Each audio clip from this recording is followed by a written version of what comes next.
peut être séparé de son enfant provisoirement parce que, en l'occurrence, on est en détention. Et ça m'a amené à réfléchir sur qu'est-ce qui peut faire maintenir le lien, en fait. Qu'est-ce qui peut maintenir le lien entre l'enfant et son parent dans des situations de séparation. Alors, peut-être dans un premier temps faire un peu une photographie. En France, c'est important de savoir que la séparation, c'est quelque chose d'assez courant, en fin de compte, puisqu'il y a à peu près 46% des mariages qui se soldent par un divorce, donc c'est 1 sur 2. Alors c'est intéressant parce que ça veut dire aussi que les enfants qu'on est en train d'élever seront confrontés peut-être, plus qu'à 1 sur 2, à la séparation. Mais ça veut dire aussi que la question de la séparation, c'est pas quelque chose d'exceptionnel. Et ce qui est intéressant de voir, c'est que les lois sur le divorce ont évolué depuis la Révolution française. C'est quand même la Révolution française qui, à un moment, a autorisé le divorce. Donc ça a été vécu à un moment comme quelque chose de révolutionnaire, d'innovant, un choix. Pendant quelques décennies, cette loi du divorce a été modifiée et seul le divorce pour faute a été autorisé jusqu'en 75. C'est-à-dire que jusqu'en 75, pour divorcer, il fallait qu'il y ait un bon et un mauvais, qu'il y ait un bon parent et un mauvais parent. Voilà, qu'il y ait un coupable et une victime. Alors c'était facile parce qu'à l'époque, il suffisait de confier son enfant aux parents innocents. Donc la question du lien a commencé à se poser aussi à ce moment-là. Et puis les lois sur le divorce ont continué à évoluer aussi. En 87, à ce moment-là, on s'est dit que c'était important que l'autorité parentale soit exercée conjointement dans les cas de divorce. Alors il n'était pas encore question des familles et des couples non mariés. Et il faut attendre 93 pour que cette autorité parentale puisse être exercée aussi dans les cas de séparation pour des personnes qui n'étaient pas mariées. Ce que je veux dire, c'est que ces lois du divorce ont évolué, et à un moment, il a fallu réfléchir à comment maintenir le lien de l'enfant avec chacun de ses parents. Voilà. Et c'est comme ça que, parallèlement à la question du divorce, peu à peu, la question de l'autorité parentale a été réfléchie aussi par la société civile, par les associations, pour comment maintenir ce lien à l'enfant. Alors ce matin, on rappelait qu'il faut attendre 70 pour que la question de la puissance paternelle soit revisitée. Avant, c'était simple aussi, il y avait le père, et puis il y avait la mère et les enfants, avec la mère considérée comme une mineure sous l'autorité de son mari. C'est-à-dire qu'on oublie assez facilement aussi qu'il faut attendre les années 60. Jusque dans les années 60, une femme avait besoin de l'autorisation de son mari pour avoir un métier, avoir un compte en banque. Alors aujourd'hui, ça paraît aberrant. Ça paraît un peu comme le téléphone portable. Quand vous demandez aux jeunes ce qu'il y avait comme téléphone avant, ils n'imaginent pas qu'il y avait des téléphones. Voilà. Aujourd'hui, on n'imagine pas en effet qu'en tant que femme, il fallait, je parle presque en mon nom là, en tant que femme, il fallait l'autorisation de son mari pour avoir un métier et un compte en banque. Alors, évidemment, la question de l'autorité parentale ne pouvait pas être pensée, puisque avoir autorité, ça suppose être autorisé. Et donc, la question de l'autorité parentale a pu apparaître quand il y a eu tout d'un coup égalité homme-femme à l'intérieur de la famille. Et ça arrive après les années 70. Voilà, après 68, exactement. La loi est de 70, mais évidemment, le mouvement social qui a permis ça, c'est 68. Quand même. Mais c'est important, parce qu'il y a plein de choses qui sont remises en compte parfois.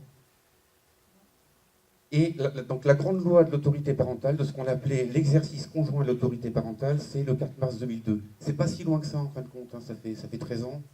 C'est-à-dire où le principe qu'un enfant avait le droit d'être en lien avec ses deux parents, quelle que soit leur situation, qu'ils soient mariés, pas mariés, divorcés, vivant ensemble, s'est posé en 2002.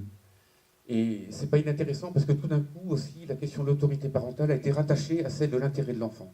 Alors là, aujourd'hui, on est sur une journée de la cause des enfants, évidemment.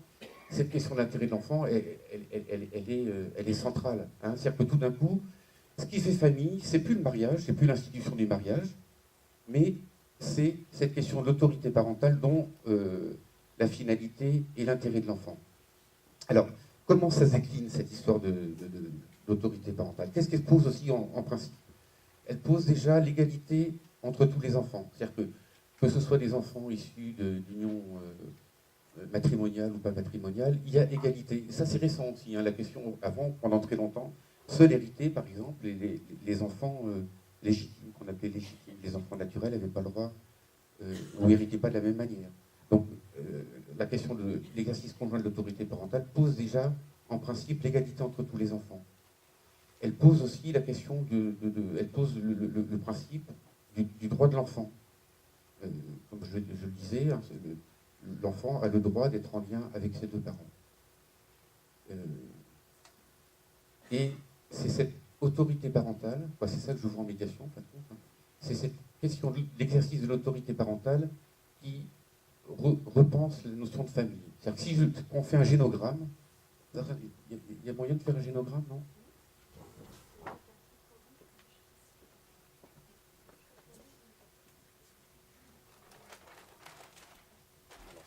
C'est un outil qu'on utilise souvent en médiation familiale. Donc, par convention, les dames sont des ronds, hein, les messieurs sont des carrés. Alors, je ne sais pas si symboliquement, ça veut dire. Là, il y a un lien, hein, il y a un lien, le lien conjugal, voilà. Je suis tombée amoureuse de Sharon et j'ai décidé de vivre avec elle. Et puis, on a eu 2 enfants. Un petit garçon et une petite fille, parce qu'on est une famille quasi idéale.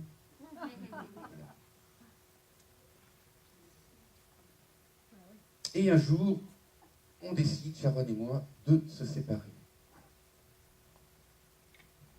Donc, ce qui est intéressant dans cette manière de représenter la famille, si vous voulez, c'est que tout d'un coup, quelque chose peut s'arrêter entre monsieur et madame. Voilà, ça c'est les lois du divorce dont j'ai parlé au début. Hein, aujourd'hui, c'est un fait. Sauf si on veut remettre en question les lois sur le divorce. C'est un fait. On peut se séparer, on peut ne plus être un couple. Mais ce que la loi est venue renforcer au fil des temps, en fin de compte, c'est ce lien-là. C'est le lien de chaque enfant avec chacun de ses deux parents. C'est ça qu'on appelle l'autorité parentale. Il y a quelque chose qui est plus indissoluble, alors que ça l'a été pendant des siècles. Hein. Le mariage était une institution qu'on ne pouvait pas remettre en question. Hein. Mais ce qui est aujourd'hui, en fin de compte, ce qui est un peu nouveau quand même, c'est que ce qui reste indissoluble, ce qui est indissoluble aujourd'hui, c'est le lien de l'enfant avec ses parents, ou de chaque parent avec son enfant. Donc il y a toujours quelque chose qui est indissoluble, hein, mais c'est plus le même lien. Et ce qui est intéressant de voir, ce qu'on travaille en médiation, en fin de compte, déjà, c'est de distinguer ces 2 niveaux. Parce que très souvent, en fin de compte, c'est récent qu'il y ait ces 2 niveaux, que ces 2 niveaux apparaissent. C'est-à-dire que pendant très longtemps, on avait des enfants parce qu'on était mariés. C'est-à-dire, pas les filles mères, c'est pas si vieux, quand on stigmatisait avant quelqu'un qui avait un enfant en mariage, c'était quelque chose qui n'était pas admis. Voilà. C'était impur, honteux. Voilà.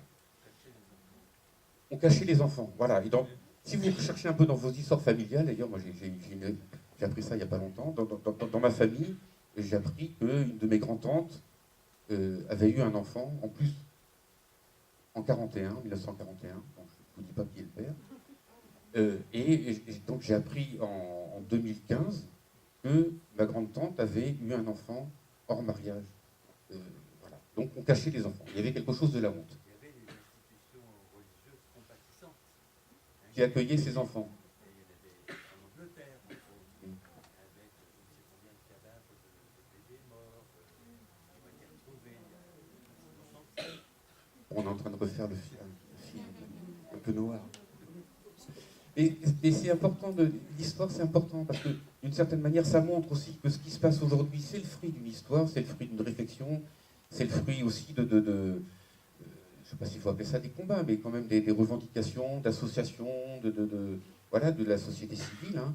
Et ce qui se passe, ce qui existe aujourd'hui n'a pas toujours existé. Ce sont des acquis qui sont toujours fragiles, parce que les acquis on peut toujours à un moment les remettre en question ou les oublier. Donc, cette loi du 4 mars 2002, elle vient consacrer le petit dessin que je vous ai fait sur le paperboard.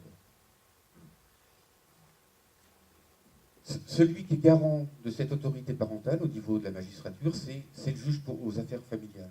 En fait, donc, le juge aux affaires familiales, il est là pour garantir ce lien de l'enfant avec chacun de ses deux parents et garantir que chaque parent est en mesure d'exercer son autorité parentale. Alors, c'est quoi l'autorité parentale? Parce que pour l'instant, c'est un peu un mot quand même. Alors moi, j'ai bien aimé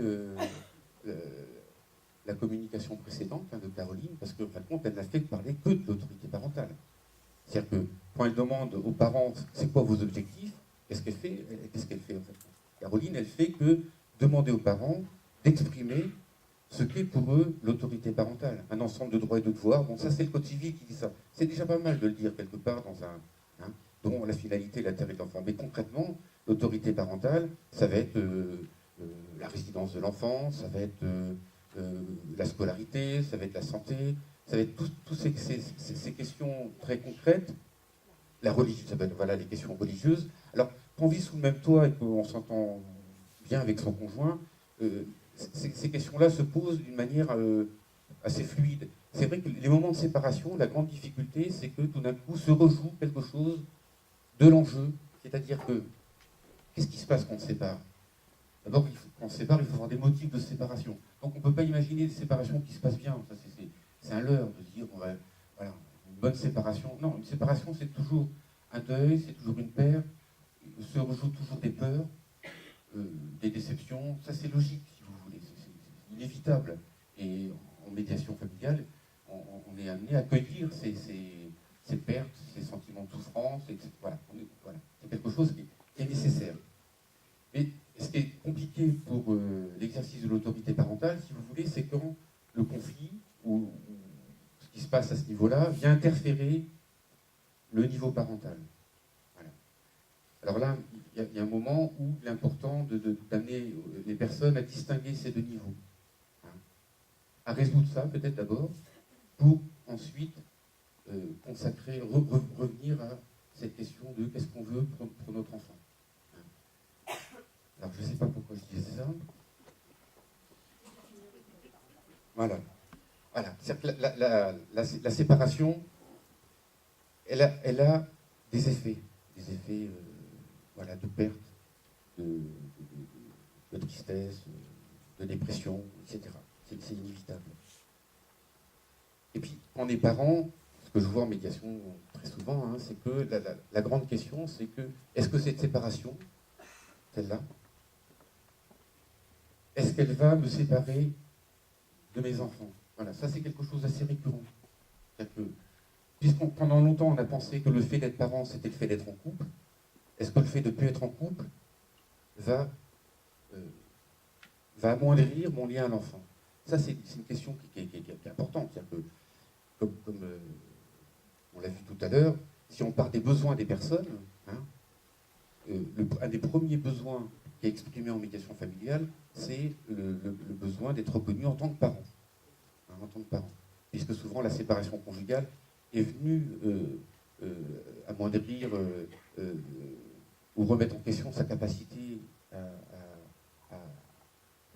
est revenu en tous les cas interroger la place qu'on pouvait avoir. Donc c'est toujours important de partir de ce dont les personnes ont besoin pour que ça puisse s'exprimer et où peu à peu on se rend compte aussi que les besoins ils sont partagés. C'est-à-dire que ce sont des besoins qui sont partagés autant par le père que par la mère, la question du lien à l'enfant.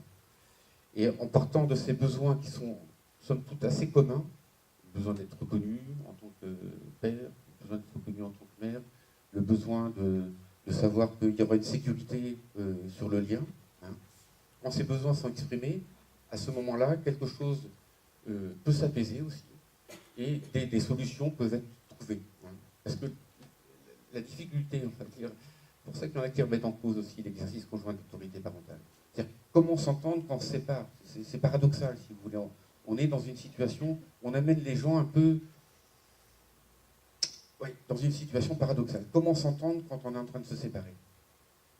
Et tout le travail, ça va être de dire on peut se séparer à un niveau et s'entendre à un autre niveau. Et ça demande du temps, ce truc-là. C'est pour ça que c'est un processus. On a parlé de processus tout à l'heure. Les choses ne sont pas figées. On ne peut pas dire à des parents, vous devez être comme ça. Ça ne marche pas. Sinon, on verrait que ça marcherait, mais ça ne marche pas. En revanche, de savoir que c'est un processus, que ça demande du temps, que ça suppose que chacun se réinterroge sur ses besoins, sur ses craintes, sur ses peurs, sur ses désirs, sur ses envies, à ce moment-là, quelque chose peut se reconstruire. Et ce qui est aussi intéressant dans ce que j'observe en médiation familiale, et aussi dans les groupes de parole de pères en détention, c'est que chacun peut se réapproprier, s'individualiser dans ses désirs. C'est-à-dire qu'on imagine très souvent que ce qui est vrai pour moi est vrai pour l'autre. Ce qui est évident pour moi est évident pour l'autre. Et les parents qui se séparent expérimentent que c'est plus le cas. Mais c'est pas grave. Hein, c'est l'histoire du 6 et du 9. Hein. Ça peut être à la fois un 6 et un 9. C'est pas un problème. C'est pas un problème. Pourvu qu'on reconnaisse que c'est un 6 pour l'autre et un 9 pour soi. C'est pas un problème de soi la différence. Et en médiation, c'est un peu ça qui est travaillé avec les personnes. C'est-à-dire qu'on peut avoir des manières différentes de voir les choses. Vous voyez, tout à l'heure, on nous a dit qu'un homme et une femme, c'était pas tout à fait pareil parce qu'ils venaient de deux planètes différentes.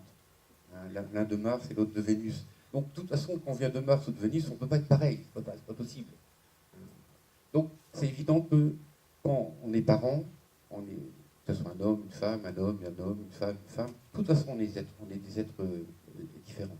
Et que c'est aussi ça qui va permettre à l'enfant, parce que c'est ça qui est compliqué aussi pour les enfants.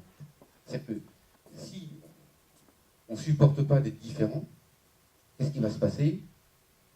On coupe en deux. On coupe en deux. Et d'ailleurs, je constate, c'est curieux comment les enfants sont stratégiques aussi. Quand il y a un petit garçon et une petite fille, par exemple, comme par hasard, quand la séparation se passe mal, qu'est-ce qui va se passer? C'est que le petit garçon va rester avec un des parents et la petite fille va rester avec l'autre parent. Comme par hasard. Mais c'est bien vu quand même du côté de l'enfant. C'est-à-dire qu'au moment, chaque enfant peut s'occuper d'un de ses parents. Comment sortir de ça? C'est un moment, c'est d'amener les parents à imaginer qu'on pouvait être différent, voir les choses différemment, et que c'était pas grave, et qu'on pouvait exercer l'autorité parentale d'une manière différente. Alors vous allez me dire, il y a des solutions qui sont, on ne peut pas avoir à la fois, je ne sais pas moi, la résidence principale et un week-end sur deux. Il y a des choses qui ne sont pas compatibles. Et ça, c'est sur les solutions, c'est pas très grave. Quand on regarde les besoins, on parle des besoins de chacun, le besoin d'être en lien avec son enfant, ça ne dépend pas des solutions. C'est-à-dire si je suis marin-pêcheur et que je vois mon fils ou ma fille tous les 6 mois, c'est pas ça qui m'empêche d'être parent. Parce que comme on nous l'a bien expliqué ce matin, être parent, c'est d'abord une réalité psychique.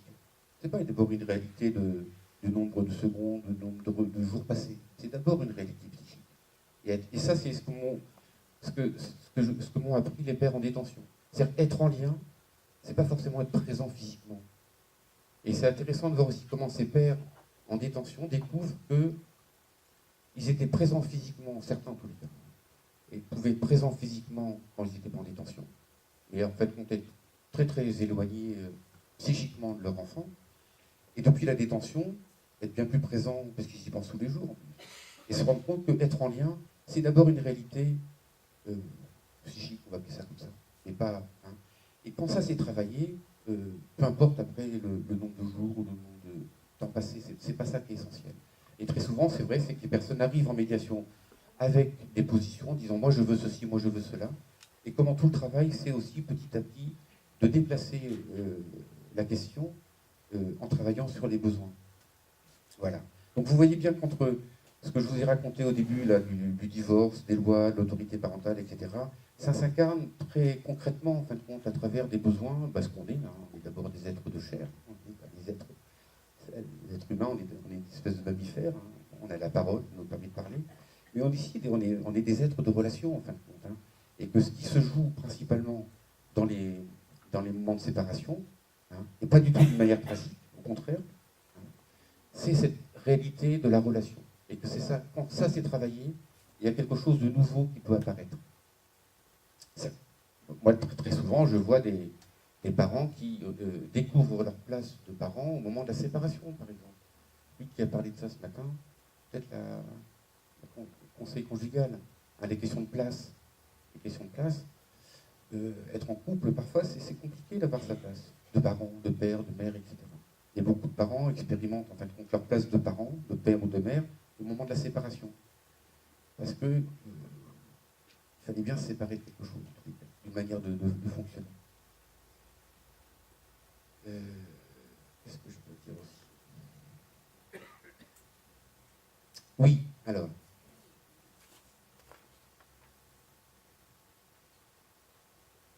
qu'est-ce qui est important en fin de compte Vous avez bien vu que la séparation, c'est un moment de fragilisation. Hein, la détention pour ses pères ou pour les parents, hein, c'est un moment de fragilisation.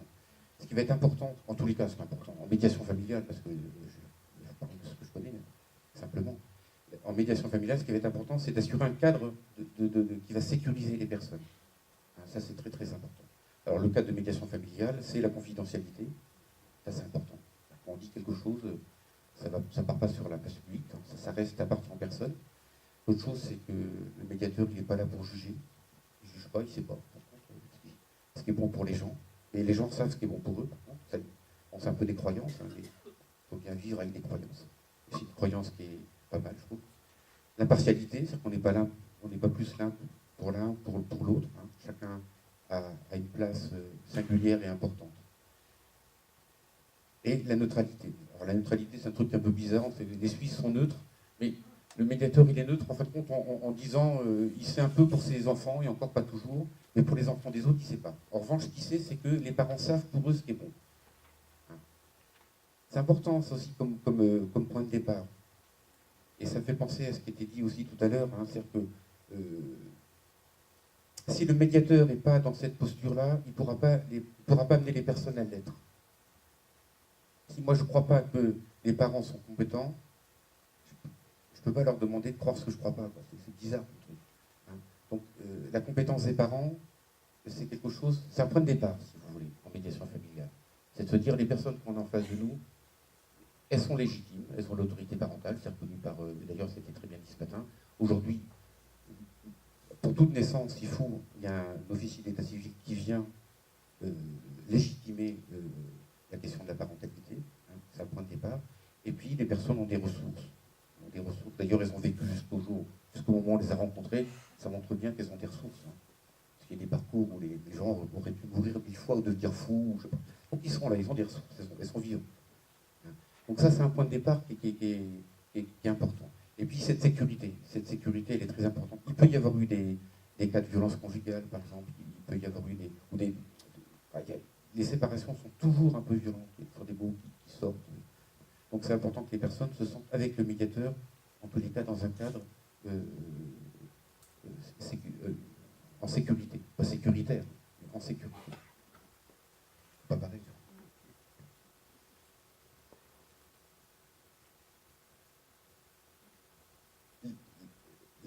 La médiation familiale, ça commence toujours par un entretien, ce qu'on appelle l'information.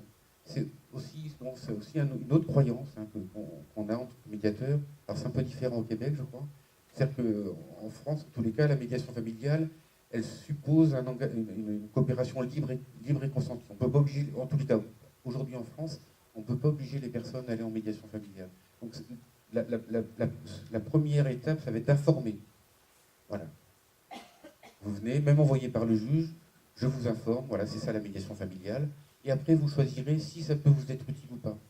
Alors c'est vrai qu'il y a, parce que la question de la coopération est un peu au point de départ. Alors, il y a une réflexion hein, sur est-ce qu'on peut coopérer sous la contrainte. Hein.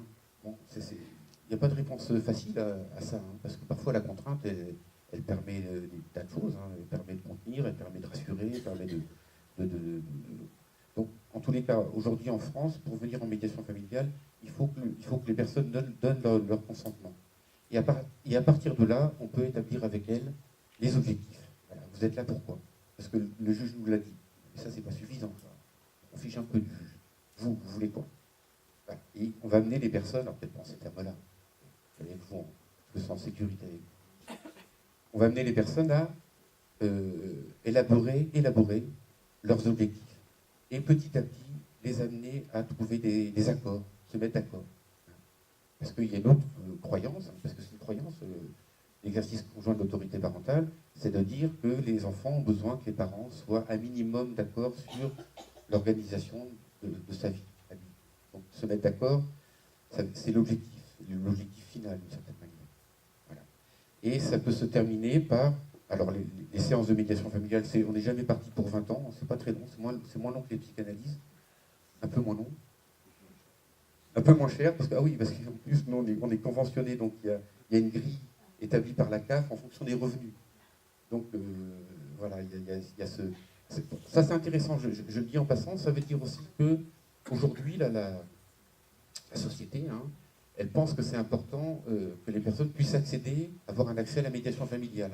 C'est pour ça que ça va de 2 euros, de mémoire, je sais pas, de 2 euros pour des gens qui gagneraient le RSA à 131 euros au maximum pour des gens qui gagneraient plus de 8 000 euros par mois. Moi j'ai plus des gens qui payent 2 euros que 131 euros dans le... Mais ça veut dire, voilà, c'est-à-dire qu'il y a un souci en tous les cas. Aujourd'hui, c'est vrai que la question dans la cause des enfants, on voit bien, il y a un souci. On imagine que l'enfant a besoin de ses 2 parents, d'être en lien avec ses 2 parents pour aller bien. Bon, voilà. Je vous dis, il y a 30 ans, on pensait les choses autrement. Aujourd'hui, on pense ça. C'est pour ça que j'ai fait ce métier-là. Je partage de ça, en tous les cas. Mais comme c'est un libre consentement, les gens peuvent penser autrement. Ils peuvent dire, ben non, on n'a pas envie, on n'a pas besoin, ou voilà, ça leur appartient. Que dire d'autre? Oui, donc c'est moins cher que la psychanalyse.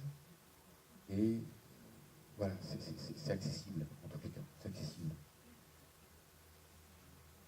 Oui, j'avais pensé aussi en écoutant ce matin, je me suis dit que on parle de séparation, mais très souvent, quand on parle de séparation, on entend rupture. Et on a beaucoup parlé ce matin des effets de la rupture. Et les effets de la rupture, ils sont désastreux, puisqu'il n'y a pas de sens dans une rupture. Il n'y a pas de continuité. J'ai retenu la leçon de ce matin, il n'y a pas de continuité. En revanche, la séparation, il peut y avoir continuité. Et le travail de médiation, c'est aussi donner du sens à la séparation. On peut légitimement se séparer. Et même qu'on peut légitimement se mettre ensemble, après tout. Forcément. Mais on peut légitimement aussi se séparer. Et ça, c'est très important de penser la séparation en termes de quelque chose qui peut être cohérent, qui peut avoir du sens. Parce qu'à ce moment-là, pour l'enfant, ça va être bien plus simple aussi, de se dire, il y a une histoire qu'on peut raconter. Il y a une histoire qu'on peut raconter. Moi, j'ai été frappé ce matin par les 3 cas cliniques qui nous ont été racontés.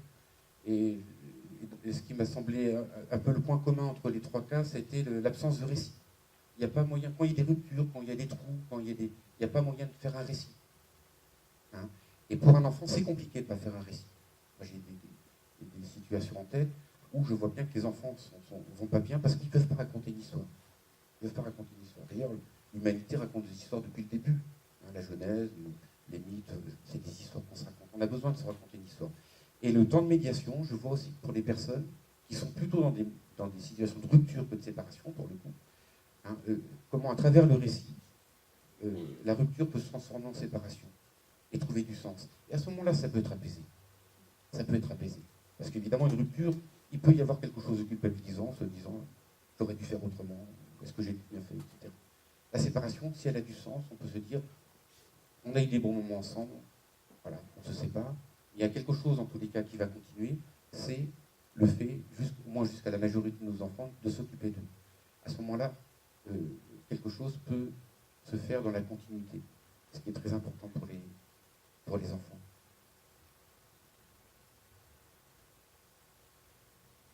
Alors j'ai noté parler de l'impossibilité du maintien du lien, je ne sais pas pourquoi. L'impossibilité du maintien du lien, je ne sais pas.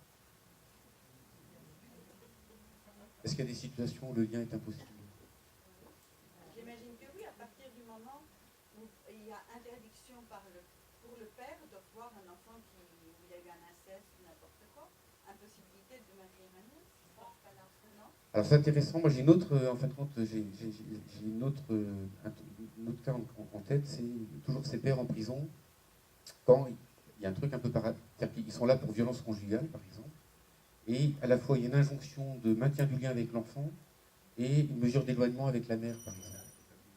Et dans les groupes de parole, ça nous met en difficulté, parce que d'abord ça les met en difficulté, donc évidemment ça nous met en difficulté, de la même bande, de voir comment, et je pense qu'il y aurait quelque chose certainement à repenser au niveau de la loi, c'est-à-dire qu'on ne peut pas demander à quelqu'un d'être en lien sans être en lien. C'est pas possible ça.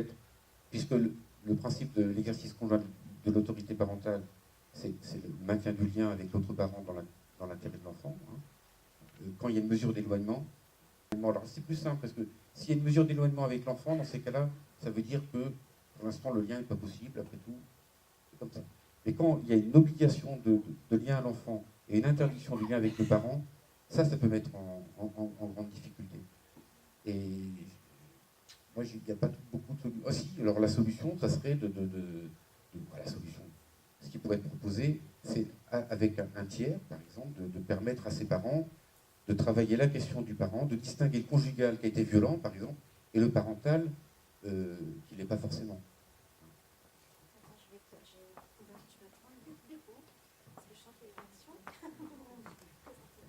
Oui, Isabelle, tu peux faire directrice du relais enfants-parents Normandie.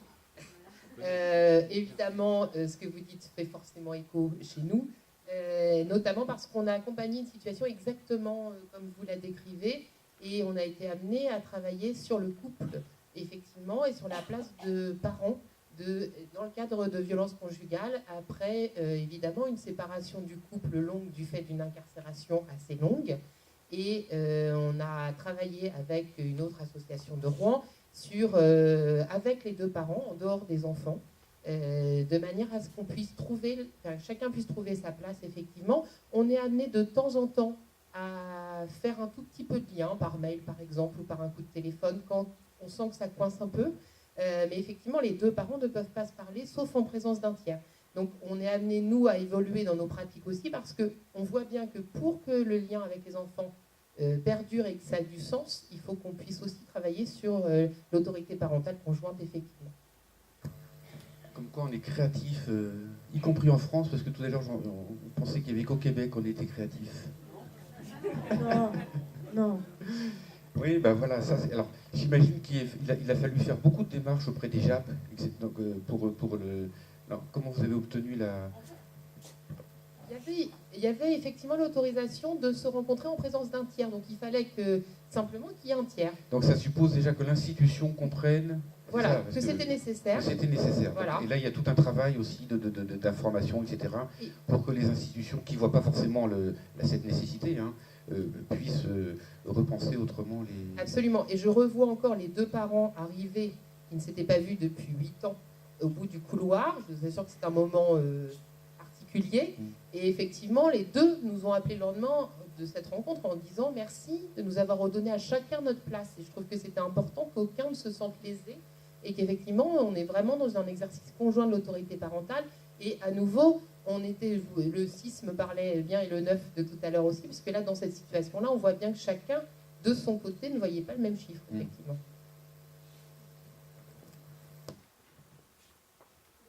D'autres réactions? Oui, simplement, je rappelle qu'il y a également la possibilité pour les personnes qui sont dans des systèmes de violence conjugale d'obtenir des mesures de protection par le JAF. Ces mesures de protection, en principe, empêchent justement les parents d'entrer en lien l'un avec l'autre, puisque très souvent, l'un des parents, celui qui est l'auteur des violences, se voit interdire, bien évidemment, d'accéder au domicile. Donc, on a essayé d'être créatif et d'imaginer les solutions possibles. Les solutions possibles, on a un outil extraordinaire qui est Internet et qui sont les SMS. En expliquant bien évidemment aux gens qu'ils peuvent communiquer via Internet, éventuellement Skype, éventuellement par SMS, de préférence par écrit, en leur rappelant que ça peut effectivement être utilisé dans le cadre d'une procédure et dans le cadre de processus de harcèlement. Donc on essaie à ce niveau-là de bien calibrer de telle façon à ce que nous rendions effectivement le contact possible, mais nous le rendons sous contrôle. C'est-à-dire qu'il y a cette possibilité d'exercer conjointement l'autorité parentale, de prendre les décisions concernant les enfants. Je suis d'accord, je ne suis pas d'accord, voilà les démarches que j'ai faites, voilà ce que tu peux faire, voilà, enfin bon, des discussions ordinaires liées à l'enfant, mais qui font qu'on a effectivement des écrits et on a la possibilité d'avoir des échanges qui ne sont pas en présence physique l'un de l'autre. Ça, c'est la première chose que je voulais faire remarquer. La deuxième chose, c'est que nous parlons beaucoup d'autorité parentale en tant que telle, mais je rappelle également que, d'une part, il y a la possibilité qu'un des parents se voit interdire l'accès aux enfants pour des motifs graves. Ils sont très peu reconnus par nos JAF, mais la Cour de cassation définit un certain nombre de critères qui sont existants et réels. Donc, dans ce cadre-là, bien évidemment, l'interdiction d'accéder à l'enfant n'empêche pas qu'il y ait une autorité parentale conjointe.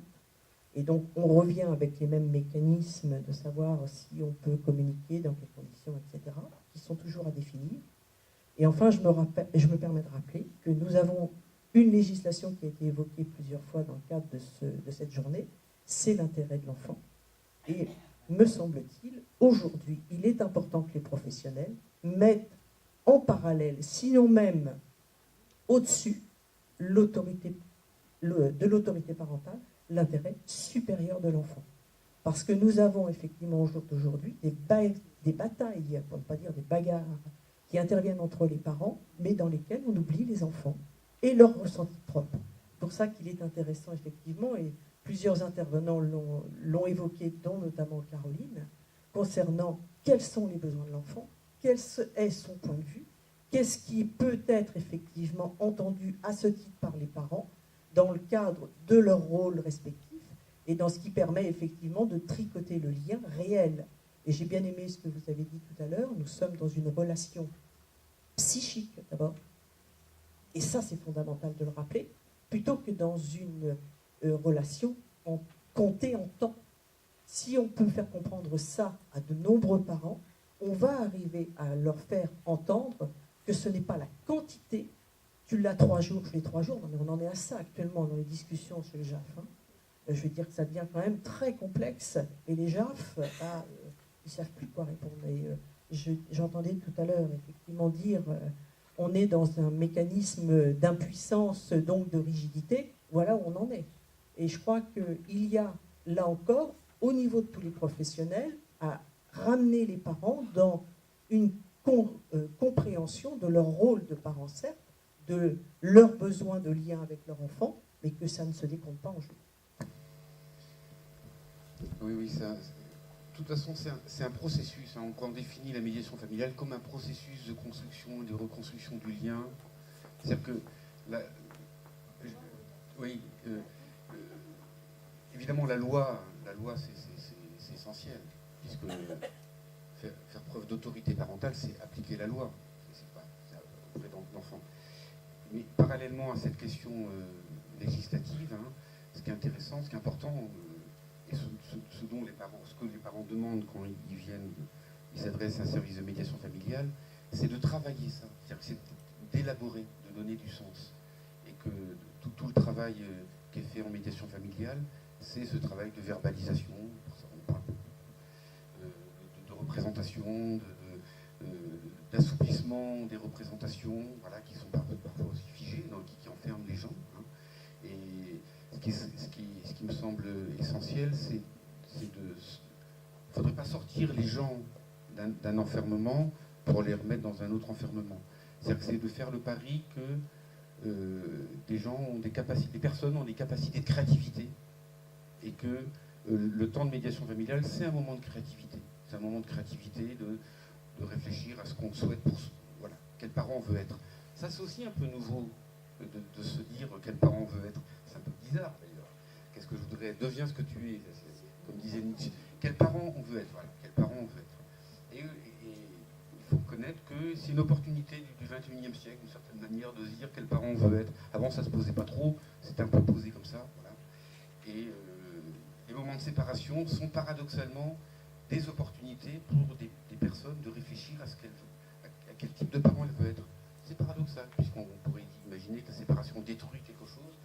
Et ce que je constate dans ma pratique, c'est que c'est l'occasion aussi d'une reconstruction, d'une construction, d'une nouveauté. Et c'est pas rien, cette possibilité. Je suis assez d'accord avec vous. Moi, je pense que c'est parfois la séparation, elle permet de se réveiller, et de sortir du conte de fées, un peu comme la Belle au bois dormant. On sort du conte de fées et maintenant on va essayer de vivre dans la réalité. Dans la réalité, la réalité n'empêchant pas de rêver et d'imaginer et de créer. Effectivement, on va, au lieu de vouloir suivre un modèle, on va tenter de construire quelque chose d'un peu plus original, d'un peu plus singulier. Par rapport à la séparation, c'est pareil. Et il ne s'agit jamais de quelque chose dans la réalité. Le continuum dont parle Winnicott, ça n'est ni plus ni moins que ce que Mélanie Klein appelle la permanence de l'objet. Et c'est intérioriser la présence de l'autre. Et effectivement, les enfants l'apprennent avec le jeu de la bobine, le Fortin, et puis aussi, quand ils sont dans la famille, l'apprennent avec le jeu de cache-cache, l'apprennent avec les jeux où on cache un objet dans la main, on la fait passer dans un autre, etc. C'est-à-dire que cette présence, ce lien, il est indéfectible, dans la mesure où l'enfant l'a intériorisé. Ce qui est insupportable, ce sont effectivement les ruptures, parce que sur les ruptures, au sujet des ruptures, il n'y a pas de représentation psychique possible. C'est un long travail d'élaboration qui suppose d'abord un travail de deuil. Et c'est ce qu'on voit aujourd'hui à la suite des attentats. Et ce qui est insupportable, c'est qu'effectivement quelque chose s'est arrêté. Et on ne comprend toujours pas pourquoi. Alors, on peut mettre des tas de mots, c'est-à-dire que chacun va essayer de trouver une explication qui lui est propre, et puis il y aura les explications nationales, etc. Mais tant qu'on n'arrivera pas effectivement à construire un récit, comme à la suite d'un traumatisme, tant qu'on n'arrivera pas à construire un récit, ça restera un trou dans lequel les enfants et les parents vont tomber sans cesse.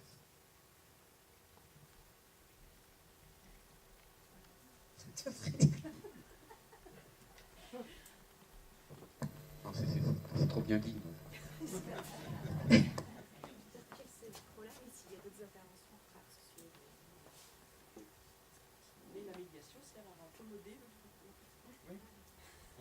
Voilà, la médiation sert à raccommoder le trou, exactement, c'est vrai. Ouais. Et c'est toujours compliqué, en fait, de parler des réalités, parce que c'est des réalités complexes, un millefeuille, la parentalité, c'est un millefeuille, c'est plein, on voit bien qu'il y a plein de niveaux, et que ces niveaux ne s'opposent pas. Alors on est dans des pensées binaires, où souvent, voilà, c'est ou 6 ou 9, ou c'est le juge, ou c'est... Et ce qui est intéressant, c'est d'essayer de maintenir ensemble toutes ces réalités. Hein, et voilà, je vais essayer de faire ça aussi. C'est-à-dire que comment... Et je trouve que là, le Code civil a été assez génial, quand il a défini l'autorité parentale en fonction de l'intérêt de l'enfant. Parce qu'on pourrait opposer ou les parents, ou le bien des parents, ou le bien des enfants. On pourrait. Hein, plus fort. Et au contraire, ce qui est intéressant, c'est de se dire que tout le monde partage des intérêts communs, et les parents et les enfants. De toute façon, en plus, c'est pour du bon sens. Comment être parent sans enfant? Il n'y a pas plus de parents sans enfants que d'enfants sans parents. Donc, de toute façon, il y a quelque chose c'est ça la relation. C'est ça la relation. Et pour le travail, d'une certaine manière, au moment de la séparation, hein, il n'y a pas d'opposition entre un père et une mère. Il peut y avoir une opposition entre ma femme et moi, après tout. Aux personnes. Bon. J'ai pas besoin d'elle, elle n'a pas besoin de moi, on n'est pas des enfants. En revanche, il n'y a pas d'opposition entre un père et une mère. C'est ça la coparentalité. Alors, aujourd'hui, on parle comme ça, je ne sais pas, dans 10 ans, dans 20 ans, on parlera peut-être autrement. Hein, et puis c'est ça qui est intéressant, c'est de réfléchir à des situations aussi un peu extrêmes, parce que les situations de violence conjugale ou de violence sur enfant, j'espère que c'est encore quand même des situations extrêmes, je ne sais rien. Et j'espère quand même que ce sont... Hein, il y en a trop, voilà. Mais en médiation familiale, par exemple, ça reste... et c'est des situations qui posent problème.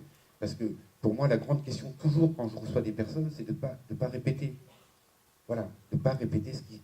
Et parfois, on peut avoir l'impression d'avoir les meilleures intentions du monde et d'être content de soi et d'avoir été dupé et de répéter. Et on le voit très bien dans les cycles de violence conjugale.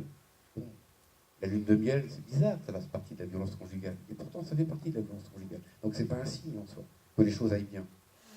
Parfois, c'est troublant quand les gens disent, au bout d'une séance, disent on s'entend bien. Bah, ça ne me rassure pas du tout. Moi, il y a un truc.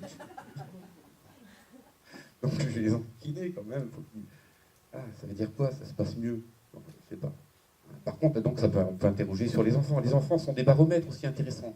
Ce qui est important que vous sachiez aussi, c'est qu'en médiation familiale, on reçoit très rarement les enfants. On Bon, il y a un peu des guerres d'école, mais parce qu'en France, on aime bien les guerres d'école. Dans les associations, il y a un peu les qui pour, les qui contre, etc.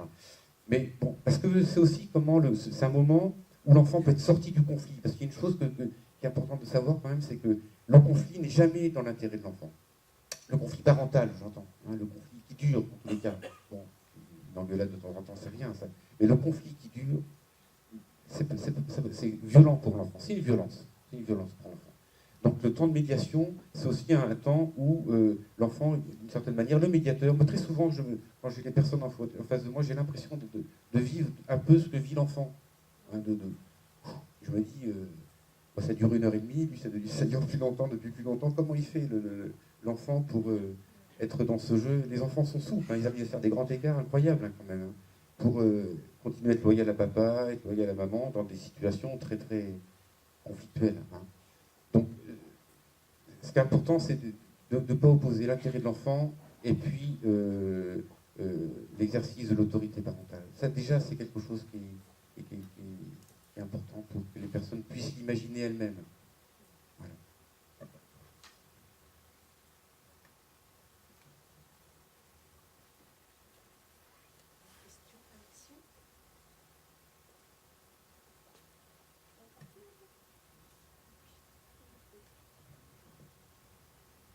Oui, n'hésitez pas, parce que je ne suis pas toujours clair en plus. Donc,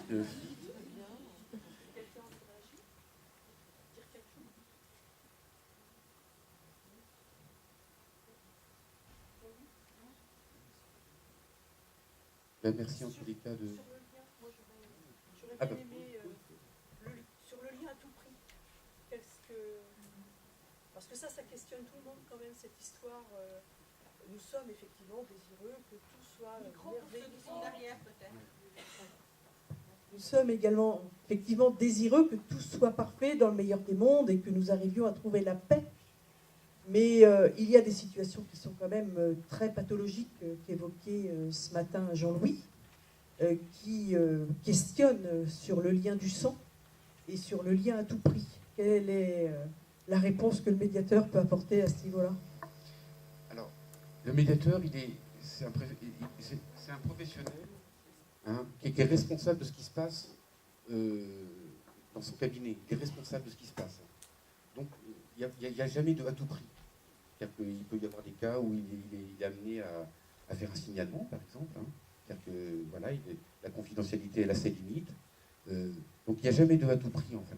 C'est-à-dire que si à un moment, le médiateur estime que la médiation, elle est nuisible, parce qu'il y a un jeu d'emprise, et que lui, il ne s'en sort pas, parce qu'en fin de compte, peut-être que quelqu'un d'autre s'en sortirait mieux que lui, mais c'est ça ce que j'appelle la répétition. C'est-à-dire qu'il n'empêche pas quelque chose qui se joue et qui est nuisible à l'un ou à l'autre. À ce moment-là, c'est de sa responsabilité, soit de faire un signalement si ça concerne un enfant, soit de dire que la médiation, en tous les cas pour lui, la médiation n'est pas souhaitable. Hein.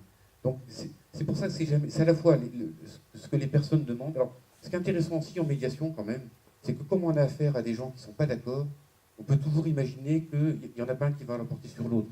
Bon, ça c'est un peu une garantie pour le médiateur. C'est-à-dire que si on a un qui ne veut pas venir en médiation, parce que c'est la règle, hein, pour qu'il y ait une médiation familiale, il faut que monsieur soit d'accord, madame soit d'accord, que le médiateur soit d'accord.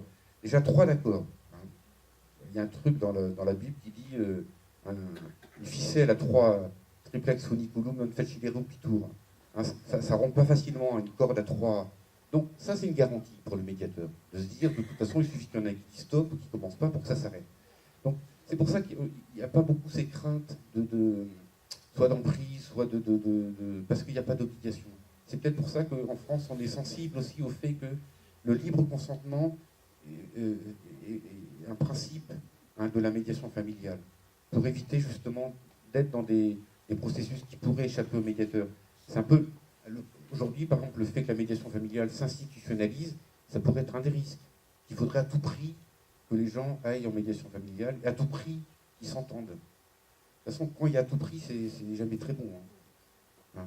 Là, actuellement, les JAF ordonnent oui, alors, d'aller en médiation. ils ordonnent normalement après avoir reçu le consentement des personnes, Et ça, c'est quelque chose que le médiateur est en devoir de vérifier auprès des personnes. C'est-à-dire que des gens qui diraient simplement « je suis là parce que le juge me l'a demandé moi, ça ne me suffit pas. Ordonner d'aller s'informer, c'est ça la règle, hein. Ordonner d'aller s'informer auprès d'un service de médiation sur la médiation familiale. C'est une obligation de s'informer. Et ce n'est pas une obligation de suivre une médiation familiale. En tous les cas en France. Ça, c'est important parce qu'il ne faut pas qu'il y ait d'idées reçues là-dessus. On ne peut pas obliger des personnes à coopérer. C'est un peu... Et puis, comme je vous le disais, c'est de la responsabilité du médiateur familial d'être maître à bord et d'être responsable de ce qui se passe dans son cabinet. Hein, sinon, personne n'est responsable. Bon, il faut lire Hannah Arendt hein, sur les choses où personne n'est responsable. Ça n'a pas donné que du bon. Hein. Il y a quand même un procédé actuellement, c'est non seulement une... Là, on vient sur un terrain qui me travaille. On va vous laisser. Hein. On voit les JAF effectivement ordonner les mesures de médiation et le moyen qu'ils ont de contraindre les gens à s'y rendre, c'est qu'en réalité, ils donnent un délai de 3 mois et ils ordonnent une réouverture des débats. Oui, Alors, il y a une question. Alors, je répondrai après. Mais moi, j'ai pas vraiment de questions parce que oui. C'est la médiation là-dedans. Alors, on parle bien que de soi. Moi, je suis jamais encombré avec. Comment dire? C'est pas tellement mon problème. Je pense que c'est important qu'à un moment un JAF, et d'ailleurs je le travaille avec les personnes, et juger et comment dire et à estimer que c'était important, que c'était nécessaire même que ces personnes aillent en médiation. Il se trompe pas. Il a bien vu qu'il y avait quelque chose qui était, surtout quand il y a des procédures qui sont en répétition pendant des années. C'est-à-dire qu'il ne se trompe pas. Hein.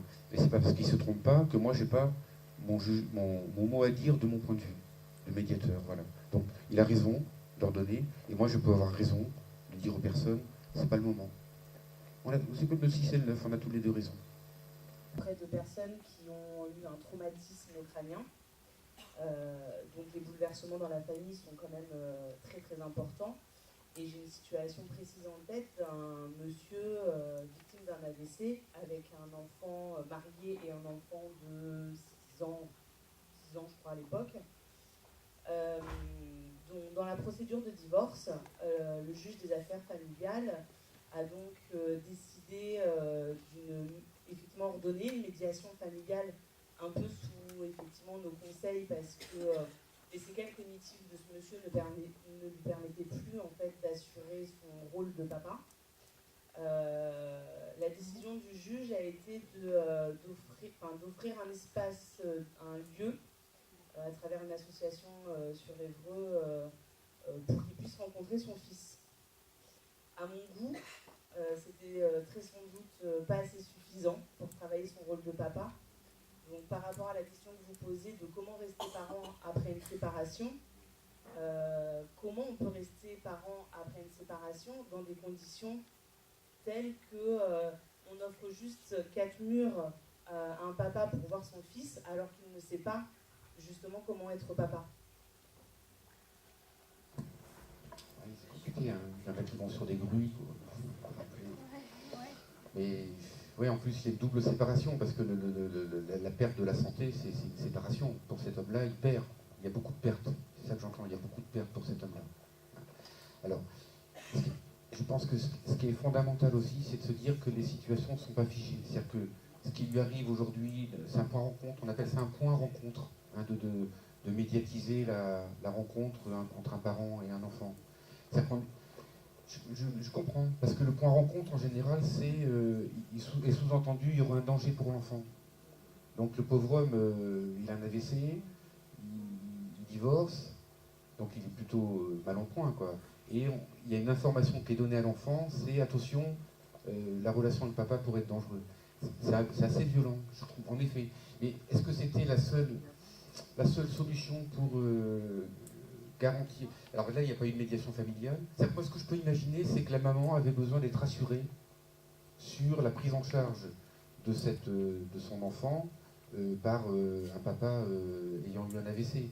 Et ça, c'est intéressant, parce que ça, c'est travailler en médiation, par exemple. Comment on a besoin d'être rassuré. On a tous besoin d'être rassurés. On a tous nos peurs. des trucs bizarres, c'est pas rationnel, on peut pas dire qu'il ne devrait pas avoir peur, on a peur, c'est comme ça. Et comment justement, à travers la parole, le temps, etc., comment on peut élaborer ces peurs, et puis comment surtout l'autre peut à un moment apporter des garanties, parce que voilà, qu'est-ce qu'il faudrait pour que vous ayez moins peur, qu'est-ce qu'il faudrait, etc. Les points c'est pour ça qu'il y a un écart entre une décision de justice qui est toujours nécessairement un peu ponctuelle, c'est vertical une décision de justice, c'est comme ça, c'est tranchant, et c'est son rôle. C'est son rôle. Mais c'est pour ça qu'il ne faut pas l'opposer avec un travail qui est plus dans le temps, qui est plus dans la continuité, où les besoins de chacun, c'est-à-dire que ce monsieur il a des besoins, et cette maman elle avait des besoins. Certainement de sécurité, je peux imaginer, je ne la connais pas, mais je peux imaginer. Est-ce que ça peut être le cas aussi avec un parent alcoolique? Quand il y a une séparation, et il y a un des deux parents qui est malade d'alcool, par exemple. C'est évident que l'autre, très souvent, l'autre parent, il a peu de frayeur quand l'enfant va aller chez le papa, on va dire qu'il y a des papas qui sont écolos, il va aller chez le papa alcoolisé. Et pourtant, il a le droit d'exercer l'autorité parentale. Donc on voit bien qu'il faut combiner des choses qui sont complexes. Et que la justice, elle tranche, c'est son boulot, et c'est important qu'il y ait des espaces autres où cette complexité, elle est travaillée, elle est abordée, sans peur pour le coup. Alors là, le médiateur n'a pas à avoir peur. Il y a des situations où on peut avoir peur. C'est important en tant que médiateur de se dire ça je ne prends pas, parce que je sais pas, les violences sur enfants, un truc comme ça, je ne suis pas à l'aise. Hein. Alors je ne réponds pas à votre question parce qu'il n'y en a pas vraiment de réponse. Enfin, si, peut-être la réponse, ça serait comment peut-être permettre à ces personnes d'aller parler de ça, parce qu'on peut avoir un AVC. Moi j'écoute, en fait, contre les prisons, ça m'a appris plein de trucs. D'abord qu'on pouvait faire bouger des institutions hyper rigides, j'ai appris ça, parce que la prison c'est quand même... Et puis qu'on pouvait être père et parent dans des situations où on n'imagine pas pouvoir l'être. Hein. Donc moi je peux imaginer qu'on peut avoir eu un AVC et puis être parent quand même. Alors je n'irai peut-être pas courir dans les bois avec mon fils, mais je peux être parent. C'est pas forcément contradictoire. Mais en tous les cas, ça doit se réfléchir, ça. Et je pense souvent que... Alors, moi, je ne veux pas de pub pour Macabrie, mais je me dis, en fin de compte, quand les gens se séparent, quand les gens sont ensemble, ils ne vont pas bien en couple, il y a ce qu'on appelle la thérapie de couple. Et en fin de compte, il n'y a pas beaucoup d'espace quand on est séparés pour aller parler, d'espace neutre, confidentiel, impartial. Il n'y a pas beaucoup d'espace. La médiation familiale, c'est un espace. On peut faire ça au café avec les... Bon, c'est pas vraiment neutre. Et on ne peut pas aller chez madame ou chez monsieur, c'est pas neutre. Enfin, en revanche, donc d'offrir un espace neutre où les gens peuvent venir parler de ce qu'ils vivent et de leurs conflits, sans que ce soit un problème, voilà. Je trouve important que ça soit proposé, ce truc-là. Après, s'en saisit qui veut, on est libre. J'ai pas beaucoup répondu à votre question. Hein. Si, mais du coup, je trouve que ça repose la question du lien aussi, comme vous dites. C'est-à-dire que je trouve que c'est intéressant et en même temps très flou, en fait, la question du lien. Je me questionne vraiment sur la notion du lien, en fait, et qu'est-ce qu'on entend par lien, au final, parce que est-ce que c'est, effectivement, comme vous disiez, faire un jeu de société avec son enfant, ou est-ce que aller courir dans la forêt, ou est-ce que c'est... comment on peut avoir un lien, alors que vous disiez qu'on n'est pas forcément obligé d'être physiquement présent avec son enfant pour avoir du lien. Oui, alors c'est ma manière un peu radicale de dire. Je pense qu'il y a un moment, l'expression loin du cœur, loin des yeux, loin du cœur, elle ne se trompe pas. C'est-à-dire, par exemple, ces pères en prison, ils prennent aussi, ils ont des parloirs, ils ont le téléphone, ils ont le courrier. Le lien, il a besoin de s'incarner quand même. Hein. Mais que c'est pas être en lien, c'est pas uniquement être présent physiquement. Moi, ce qui m'intéresserait, ça serait de poser la question à ce monsieur, comment il s'imaginait le papa après cet AVC. Voilà, il a dû y penser. C'est la question qu'on doit se poser. Je pense que, effectivement, pour en revenir au lien, le lien doit être maintenu, d'une manière ou d'une autre, pas à tout prix, effectivement. Sachant que, pour un enfant, le besoin de voir l'autre, réellement, c'est important. Sinon, au bout d'un certain temps, l'enfant, il va désinvestir la relation qu'il avait avec l'un ou l'autre parent. C'est donc important qu'il y ait quand même un minimum de rencontres dans la réalité. En dehors de ça, je voudrais rappeler que notre travail, à toutes et à tous, le processus d'aide à la parentalité, c'est d'être inventif, d'être un petit peu des artistes. C'est-à-dire chaque situation est une situation singulière. Et il ne s'agit pas de vouloir appliquer une méthode avec des personnes, mais plutôt d'écouter d'abord. D'écouter et de construire à plusieurs. Un peu comme quelqu'un qui est sculpteur, qui va faire un modelage, qui va rajouter de la terre, en enlever un peu, etc. C'est faire avec. Pas tout seul et pas constamment se protéger au moyen de la théorie. La théorie, elle doit nous aider à définir un cadre, mais pas à empêcher la relation. Moi, j'aime bien ce qu'il dit, M. Magnier. Ah non, mais il faut qu'il revienne. On le reprend chaque fois. Ah oui. Et ça fait penser aux jeux coopératifs. Il y a un petit bouquin que... Redis-moi ton prénom. Floriane. Floriane, voilà. Floriane, elle propose sur les jeux coopératifs. Ça, c'est génial. Pardon, j'ai découvert ça. J'ai une belle-sœur qui est ludothèque. Et elle propose des jeux coopératifs. Le jeu coopératif, c'est pour gagner, il faut être ensemble. Voilà. C'est ça, construire ensemble. Et avec les familles, c'est construire ensemble. Et ça, voilà. Mais Monsieur Maillot l'a dit. Du coup. Juste pour rebondir sur la métaphore de Jean-Louis sur la sculpture, Michel-Ange disait que, en fait, il sculptait, mais c'est la pierre qui laissait apparaître l'œuvre. C'est pas le contraire, c'est pas lui qui avait l'intention de construire quelque chose, c'est la pierre en elle-même il avait juste à la révéler. Donc je pense, voilà, quand on est dans la co-construction, il n'y a pas de préméditation avant, c'est aussi faire confiance au moment présent, à ce qui se vit, être vraiment là, et je pense que ça fait vraiment la différence dans le résultat, si je peux parler de résultat. Voilà. Je vous laisse sur la belle métaphore. Il y a encore une question ? Non, mais justement, j'allais demander, est-ce qu'il y a d'autres réactions que devant ? Est-ce que derrière, vous avez aussi donc des réactions par rapport à ce que Frédéric vient de nous présenter, sachant qu'on s'est bien animé déjà. Mais non. Alors, allez. Tout au long de cette journée, remercier nos partenaires, bien évidemment, pour l'aide qu'ils nous ont apportée. Remercier tout particulièrement Nathalie pour toute l'énergie qu'elle développe pour donner à la cause des enfants cette énergie et dont vous participez par votre présence. Et je crois que c'est le meilleur encouragement que vous pouvez lui rendre, c'est qu'effectivement vous êtes tous là aujourd'hui et vous répondez à toutes les sollicitations qu'elle peut avoir les uns envers les autres. Je vais bien évidemment remercier chacun de nos intervenants individuellement avec le sentiment que je dois faire un petit peu la synthèse de tout ça. Et je dois dire que je suis à la fois, je dirais, très gênée parce qu'il y a eu beaucoup de choses de dites et que ce n'est pas simple de faire un résumé. Mais je dirais qu'en réalité, la chose que nous devons et pouvons peut-être retenir, et ce sera mon point de vue, je verrai le 9 ou le 6, et je vous laisse la possibilité de faire autrement.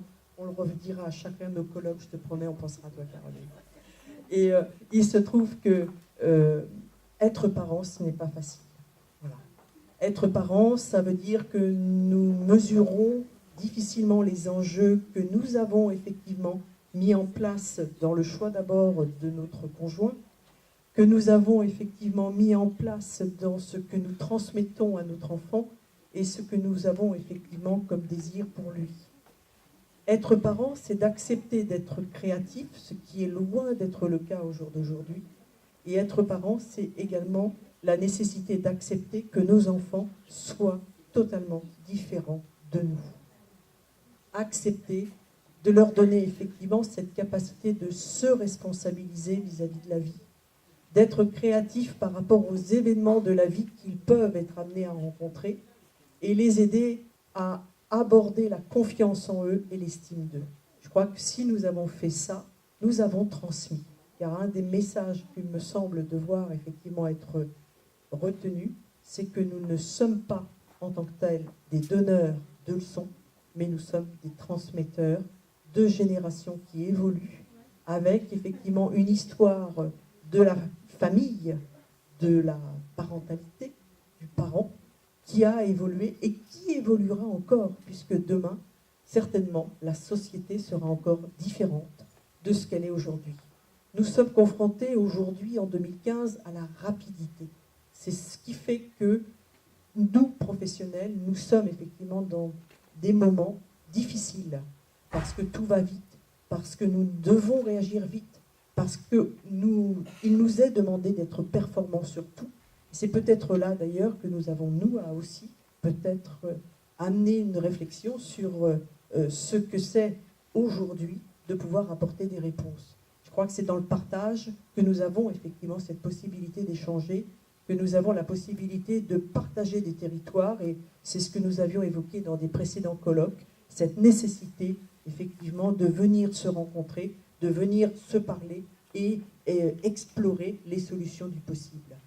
Nous avons compris qu'aujourd'hui le dogme n'est pas effectivement satisfaisant, la théorie elle est dans les livres et à l'école, mais que la réalité nous rattrape trop vite et que nous avons effectivement des choses à essayer d'encourager, c'est-à-dire que travailler avec les parents, ne pas les rendre responsables, ne pas les rendre coupables, mais au contraire les amener à trouver avec leurs possibilités, leurs moyens aussi, parce que des fois nous avons des parents qui sont pas toujours très à l'aise avec les mots, eh bien le sens qu'ils donnent à leur existence, le sens qu'ils donnent à leur famille, à leur lien avec leurs enfants et leurs conjoints, le sens qu'ils donnent tout simplement.